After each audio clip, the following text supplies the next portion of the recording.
Connaissez-vous la fouloscopie? Non? C'est normal. Ce mot n'est pas dans le dictionnaire. C'est Mehdi Moussaïd, chercheur en sciences cognitives, qui l'a inventé. Ce terme regroupe de la biologie, de la physique, de la psychologie ou même de l'informatique, et il est utilisé pour parler de l'étude des foules humaines. C'est justement le sujet de la conférence que nous sommes allés voir à l'Espace des sciences de Rennes le 8 octobre. Mais en quoi cela consiste-t-il au juste?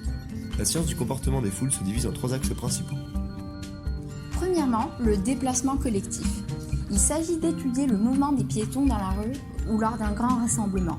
Nous cherchons ici à comprendre comment se structure le trafic piétonnier, pourquoi le comportement des piétons est différent selon les pays, et ce qui cause les bousculades mortelles.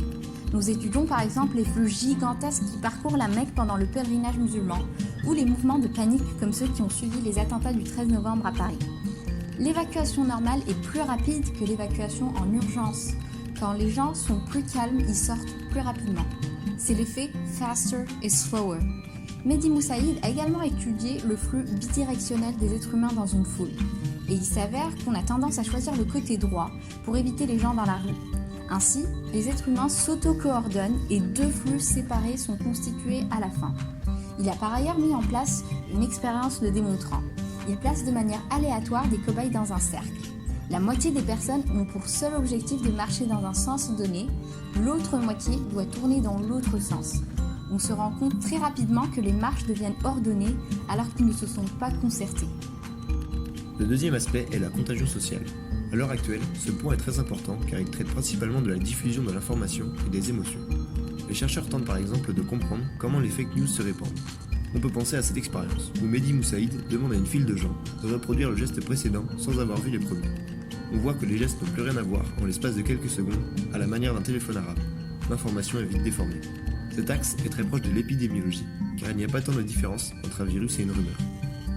Enfin, il y a la perspective de l'intelligence collective.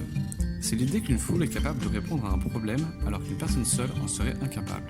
Pour expliquer ce concept, Mehdi Moussaïd nous a présenté l'expérience du bol de pâtes. Elle consiste à montrer un contenant de pâtes à un groupe d'individus et de leur demander combien il y en a dans le récipient. Certains vont répondre 80, d'autres 5000, mais malgré les réponses extrêmes, lorsque l'on calcule la moyenne, elle risque de s'approcher du résultat exact.